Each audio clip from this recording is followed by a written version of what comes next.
Welcome back to Real Talk with Elliott, which is by far my favorite videos to make because I get to meet real people and talk to them about real issues and hopefully say something to help their life. Now, I just met my friend Giselle, and she has her support friend here. Say your name again? Katrina. And Giselle's gonna ask me a question. I haven't heard it yet. I have no idea what she's gonna ask me, but I'm gonna answer it in a way that's gonna make her life better. Giselle, you ready? Mm-hmm. All right, here we go. All right, what's the best way to mend a relationship with a parent that you're struggling to have a good relationship with? Wow. Okay, so what's the best way to mend a relationship with a parent that you're struggling to have a relationship with? So before I say anything else, I do want to tell you how I think it says something about you actually that you want to mend this relationship. I think it says something about you that like not anger or bitter or like cut off. It's just like, I want to mend this relationship. So seriously, that's a good thing. Stay that kind of person. Now I have two things to say about this. The first thing I want you to do, and this is gonna sound really crazy, and I'm gonna clean it up with the second thing I want you to do. But the first thing I want you to do is, as you mend this relationship with your parent, I want you to remember that it's not about you, it's about them. Like, no matter how our parents treat us, no matter what our parents do, we only have two of them. So we have to cherish that, right? And our parents were dumb sometimes, right? Like they didn't have the internet. If you guys were to have a child tomorrow, you could like Google, how do I do this? And like you can follow the parenting expert on TikTok or whatever, but our parents just had to like figure it out.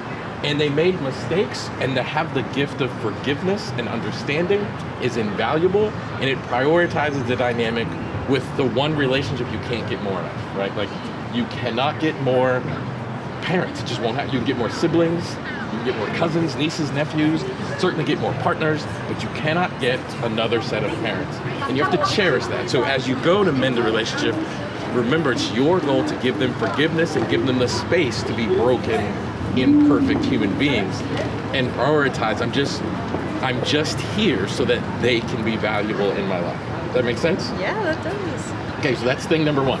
Now, thing number two is you get to be healthy and healed while you do that. So you don't have to expose yourself to trauma and pain while I do that, because sometimes I can forgive you and I can appreciate you and I can cherish you from a distance. Because every time I go around you, I end up traumatized and I end up struggling and I end up injured, then it's not worth it. And I get to take care of Giselle. Like, you have to understand that you are valuable, you are worthy, and just because you're my mom or my dad and I love you a lot, that doesn't mean you get to abuse me and cause me harm. Right? Does that make sense?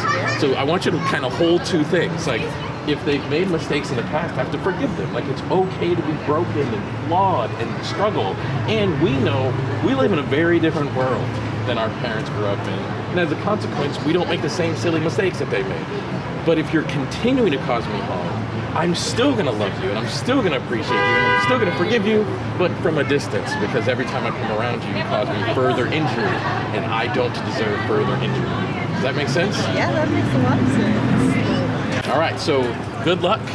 Having a strange relationship with a parent can be difficult, but I just love that you're somebody who's like, I want to mend this, and if possible, mend it. And really, honestly, prioritize it. You only get two parents, but if it's continued to cause you harm, you can mend it and heal and forgive from a distance, because you caused me harm. I love you, and I'm not going to be resentful. I'm not going to say horrible things. I'm not going to post on Facebook how my parents are terrible. I'm not going to do all that stuff. But I'm also not going to come over every day and allow you to bash me because it causes me harm. Yeah, I can appreciate that. How did I do? You did really well. I'm pretty good at my job, man. I told you. I have a great relationship with my parents. I just read so much stuff about, parents, and I felt like that was some knowledge. That was a good question that people could benefit from? Yes. I think you're right, actually. Yeah. So thank you, and thank you guys for watching. It was super fun to meet these two wonderful people who I'm now going to let continue walking. I don't know why Giselle is not wearing anything, honestly. Like, let me tell you what it's like to live in Texas. It feels great. Texas is the funniest place in the world. I grew up in Boston, Massachusetts, where right now it's really cold, right? Let me tell you why Texas is so funny. This is the only place, and I travel all around the world. I've been everywhere. Texas is the only place you can see someone like Giselle who's wearing like no sleeves, and she's like, this is great, perfectly fine, and she is completely bundled up. You will find people wearing like goose down huge sweaters, and then somebody else wearing basketball shorts, and both are completely comfortable. So thank you. Please leave a comment below, like, share, and subscribe to my channel, and tune in for the next video.